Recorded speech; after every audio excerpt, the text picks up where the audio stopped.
Yeah, no, we're 2 weeks into practice and looking to play somebody else, with the new rules where you can work with them all summer, and then in the fall you get to 4 hours a week on the floor. It seems like we've been going against each other for a while, but, we've got a lot yet to do before we play a game, but we're also a little anxious to play somebody. So next Thursday can't come soon enough. I like where our guys are at. I think they're competing hard. They're picking up how we want to play. I think we've got the potential to be the best shooting team we've had here. We've been shooting it pretty well. Obviously we know Holloway can shoot it, Reitzel can shoot it, and Houston Millett's been really shooting it. But, to talk about Reitzel, he's been unbelievably great in the whole rehab process. I think he's coming along. He's probably where he needs to be. We didn't practice him today. We kind of had him on a little bit of a load management deal, bringing him back so we don't injure him somewhere else. He hasn't been able to do that much stuff for almost a year. So he's been back. He's been doing some live stuff, just a little bit. Obviously, we keep his reps short, but I think he's in a great place. Clark's done a great job. Dr. Waldrop's done a great job with him. So hopefully we get him back soon. But yeah, we got those 3 guards that shoot it well. We've also got London Jemison, who's got the potential to be a great shooter here once he kind of figures out how we want to play. We've got 2 7-footers that can make shots. LeBaron's shooting it better. Amari Allen can make shots. So kind of go down the list. I think we've got a lot of guys that can shoot it well. And I think, plays into the way that we want to play on an offensive end. So defensively, we know we've got to be a little bit better than we were last year, and we're getting there. Coach Adams done a good job, I think, in the offseason, kind of pinpoint some stuff we can be better at. So we've been working at it, but open for questions if you guys got any other questions for us. Start Nick Oats. Yeah, you talked about Houston, but what do you think for his game that he's going to be able to take the biggest jump from what you guys even just saw in practice last season? Yeah, he's so smart. He, when you're talking about different coverage solutions versus different coverages, both on the ball and off the ball, he's got them all. He asks the best questions. He studies the most film. So, I think he shoots it at a really high level, but he's also just got a high IQ that he knows when to make the right plays, when to cut, when to screen, who to screen, what kind of angle to set on the screen, all that little stuff. He's not an exceptional athlete, but he's an exceptional thinker, exceptional worker. And I think he's going to have a really good year for us. Emily. Coach, can you speak to Noah Williamson's absence at practice today? Yeah, Noah was just out sick today. He's been fine. He doesn't have any kind of basketball-related injury or anything. He had an illness. He woke up this morning, was sick. So. Hey, Coach, just kind of a bigger picture question. With Bruce Pearl retiring, you're now the second longest tenured head coach in the SEC. Is that maybe a little surreal for you? Yeah, it's kind of crazy. What does that say, though, about what you've built here at Alabama? Yeah, somebody told me that, and I couldn't believe there's 16 teams in the SEC, and I don't feel like I've really been here that long, to be honest with you. I feel like we've got a lot more work to do here. So I think Coach Barnes is number one, and he's been coaching a long time. Obviously, he's been at Tennessee for a good little bit now. But, yeah, I guess we've won enough to stick around here for long enough to be the second tenured coach. I think some of the change was, some people chose to leave, some people were fired, but it's kind of the nature of our business. It's a lot of movement. I'm fortunate I'm still here. I've got 3 girls. Lexi's a senior at Alabama this year, so it's great that we've been able to be here since her sophomore year in high school. We moved up here. Now she's about to graduate college, so it's pretty cool. Jossie's a junior this year in high school, so she's been able to mainly grow up here, and then Brielle's in 8th grade. She's pretty much her entire life. This is what she's known, so it's kind of nice. We haven't had to bounce around, try to make new friends. So, we've built a pretty good program. We've competed in the SEC. We've won 2 regular season, 2 tournaments. I think we've won more SEC games than anybody else in the league since we've been here. So when you've got success at a place and they're wanting to continue that success, there's no reason to leave. So it's nice I'm still here. Another Williamson question. What have you seen from him in practice, and has he had an adjustment at all with the pace of play? I think last year you said Cliff had an adjustment to the speed and pace that y'all like to play. Has that been an issue for Williamson or not? Yeah, a little bit. It is for all the transfers. I feel like just because most places don't quite play as fast as we do, and Noah, he played at Bucknell, super skilled, can play on the perimeter, can make shots, can really pass. I think passing might be his best attribute, but, he can handle the ball enough. He's smart. So, but again, he's not like an elite level athlete, but he is 7 foot and skilled. So the pace is, I don't want to say it's bothering him, but we got to figure out a way, because he's not going to be outrunning everybody up the floor all the time. So I think Coach Fleming's done a good job,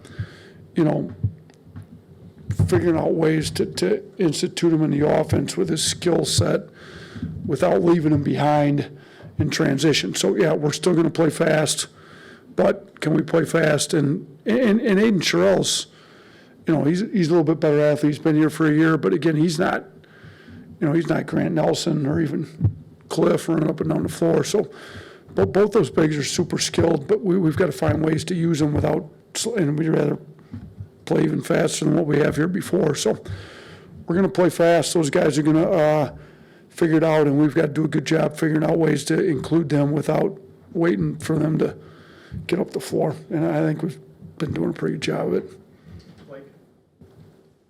Yeah, with Jalil Bethia out for a little bit, just which guys do you think you could turn to fill what maybe could have been his production if he were healthy at the start of the year? Yeah, and hopefully he comes back soon, because he was starting to figure it out when he got hurt.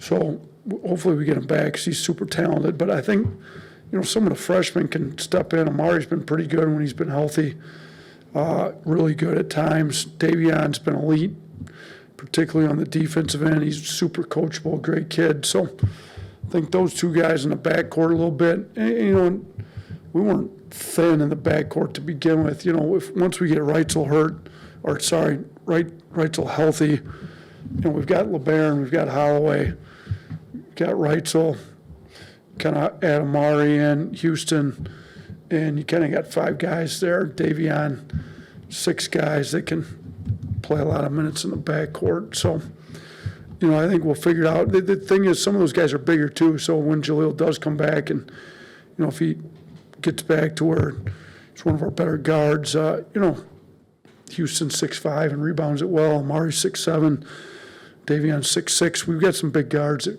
when we went to the Final Four, we started Rylan Griffin along with 3 smaller guards. Rylan Griffin was essentially our four at the end of that year. So I don't think we have to go that small. It's great to stay with some size. We had Grant at the 4 that helped us defensively, but we've got plenty of options.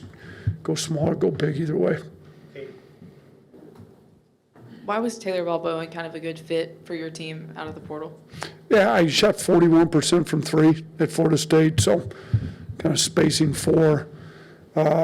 He's also versatile. He can play small ball 5. He can, our 4s are more like guards. I think he's smart. He can handle it. He can get a rebound, push it up the floor, so it plays to our speed. You get 6'10" guys that can handle the ball, push it up the floor, space the floor, shooting 3s. And then we've had the bigger guys at the 4 that they can play athletic. When we had Clowney, now we had Bediako at the 5, who's a really good rim protector. But when Clowney was our starting 4, at 6'10", athletic, and could stretch the floor. Our defense was also 3rd in the country that year too. So hopefully a combination of both sides of the ball, he can really help us make a big jump at that 4 spot. Just what went into adding Collins kind of later in the cycle, and at 265, what can he add for you? Yeah, I mean, for those of you that came and watched some practice, saw he looks every bit the part. I mean, he's a large man, he's young. He's supposed to be a senior in high school this year, which is crazy when you see him. But the biggest thing was we may need some rim protection. Aiden's capable, but we need him to step up in that area. Noah, not a great athlete, super skilled on offense though. So, can we get a guy in that can help us maybe guard some of those big, strong, physical bigs inside? Because we do have. You can put him with either Aiden or Noah if you wanted to go big. If you remember our, what was the game? Second round of the tournament. St. Mary's, thank you, where we went big, just because they put 2 7-footers out there. So, it gives us an option. A team like Florida that's tended to play 2 bigs, we could put Collins in with either Noah or Aiden, because Noah and Aiden can both space the floor and shoot it. You can put them in with kind of any combination of guys just to protect the rim and give us some size to guard post players. So, and he's a lot more raw offensively, but getting him a year early, you can really start to develop him, and hopefully, he's a guy down the road that could really be special for us. Hey, Coach, just talk from looking at the guys he lost last year, from a leadership perspective, how huge does it get in Wrightsville back this year? I think it's big. It helps to have some of these fifth-year guys. Wrightsville's played a lot of college basketball. Houston Millett's played a lot of college basketball. So both those guys were in the program last year, both redshirted under different circumstances. But, and we have them both. And Wrightsville's played here a year already, so he's got a full year plus handful of games last year experience, and then been in college a long time. I think it's big. He's a leader. He talks. He can be great on both sides of the ball. We just got to get him healthy here.